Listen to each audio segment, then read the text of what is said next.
Okay, everybody, today I'm going to bring you some news on Florida State's roster situation, based on the recent transfer, and then also just some things I've been trying to study and learn about the team before the matchup in September in Atlanta. So I'm going to talk about, as you can tell from the title, Florida State's wide receiver depth situation. But first, just this week, the defensive back, I think he was playing corner, a little bit of star actually. They moved him to star. He was competing for corner last year with Tavares McFadden. Um, Marcus Lewis, he transferred from Florida State. And this is interesting because he's a very talented guy. Came from the D.C. area out of high school. When he was there, when Jalen Ramsey was there, they were praising him. Some of the position coaches just said this guy's really good. And he battled McFadden throughout the spring last year, but unfortunately McFadden won for the corner spot, for the outside corner, so they moved him to like the extra defensive back role in the star position, which is usually like nickel and going toward dime packages. And he just never really stuck there as he got kind of passed over in the depth chart. And because of that, he slipped through the crack, and he's not bitter at Florida State, but he wants to leave now and pursue, opportunities in other places. So that will affect Florida State, at least from the fact of losing a talented player. I mean, anytime you lose a talented player, no matter how many players you have in your roster, it's not a good thing. It's subtracting from you. So we'll see how that works out. But anyway, we're going to the Florida State wide receiver situation this time.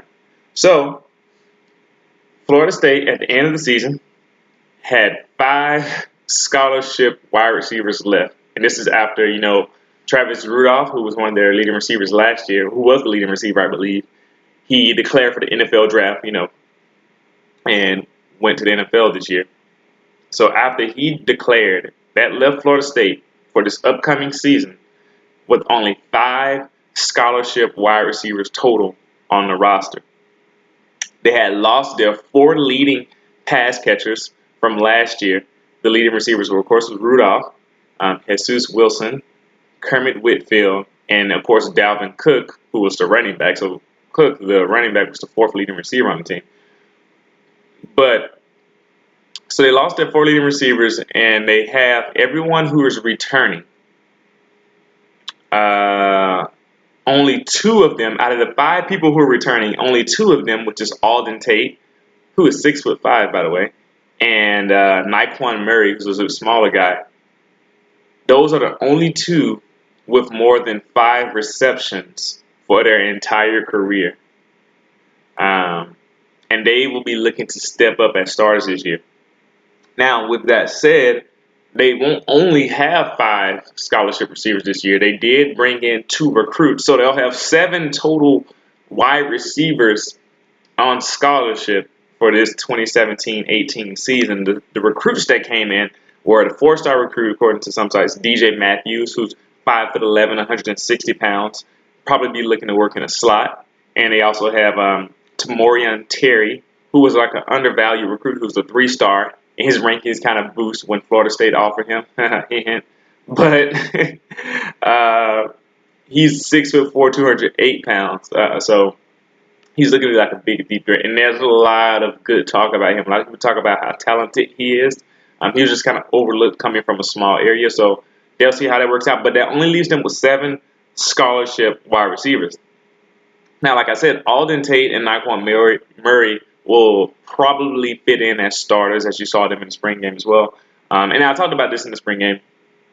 But the other 3 guys they have already coming back are George Campbell, Devontae Phillips, who you saw get a lot of work in the spring game. They really wanted to work him in that slot. They were like just feeding him the ball, trying to get him the opportunities. So trying to boost up the development of these guys so they can have a pretty good receiver corps. And then also Keith Gavin. They have some tall receivers. So George Campbell was 6'4", 207 pounds. Devontae Phillips is 6'1", 206 pounds. And Keith Gavin is 6'3", 225 pounds with some deceptive speed. He's like a linebacker. And so these are some of the things that I learned from him from a site or two, trying to read up on the reports. George Campbell, last year, he's coming back from injury. He had a muscle-related injury. And he had to kind of recover and come back for the spring. And according to some, he is apparently the fastest among himself, Phillips, and Gavin. So that's interesting. 6'4". It's a tall target. Devontae Phillips, who I said we saw a lot in the spring game, working in the slot, talented guy. Uh, and according to some of the sources as well, he is one of the best blocking receivers on the team. So he's probably looking to get on the field. With Jimbo Fisher being a Saban protege, of course, he would not want his receivers to be on the field unless they can block for the running game. So that means Phillips will probably see the field a lot this year. He was injured in the last 3 games of the season, but he seemed healthy in the spring. Like I said, they gave him a lot of work. Campbell, on the other hand, we'll see what happens with that muscle injury. So yeah, Phillips definitely looks to get some play time this year. Oh, they all have to, because there's no other option. These guys have to play, so they have to boost up their development, which makes sense why they threw so many passes trying to get these guys to come along. So we'll see how that works out. And finally, Keith Gavin, who I say he's built like a linebacker. He apparently has good body control and hands, and he can block pretty well as well. So that's a good thing for them. Sources also say that he needs to be a better route runner, and he did not make a catch last season. So we'll see how that works out. These guys, they don't have a lot of experience playing. So, like I said, Florida State wants to develop them. And, of course, they got the 2 new guys, DJ Matthews and Tamarian Terry. We'll see how they develop and see if they can make a contribution. Because, honestly, they may have to. Thing is, when you only have 7 receivers and you can have up to 4 or 5 receivers on the field, that means possibly, you could be in a situation where you don't have depth for 3 out of the 5 receivers on the field. So if somebody gets hurt, that really limits your packages you can do.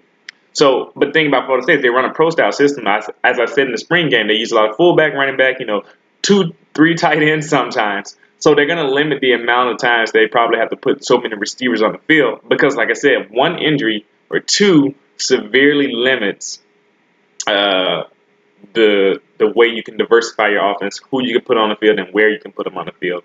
So the wide receiver position is scary in terms of how many numbers they may or may not have for the season. But the good news is that these guys are talented and tall. So there'll be nice targets for Francois. They would just want to hope that they don't get injured. And this is something to look forward to in the season, or something, not necessarily look forward to see if they get injured, but look forward to see how this plays out. You don't want anybody to get injured for Florida State. So they have to work out, what packages they use, how many plays they run. I want to see how often will they use 3 receiver sets, how often will they use 4 receiver sets, how often will they use a 5 receiver set. You never know. It'll just be interesting to see. Either way, that's just my news on Florida State for now. I'll be back with some more. I'm really getting excited about this matchup the closer and closer we get to the season. So leave me some comments. Let me know some things you know about these receivers. Let me know things to look out for. How is their route running hands? All those things. Florida State fans, you would know the best. So please leave a comment on the video. I would love to hear what you think. See you for the next video. And if you have an idea for what you want me to talk about for this upcoming matchup, drop it on. I wouldn't mind. But I'm still doing some research myself. So thank you. See you on the next video.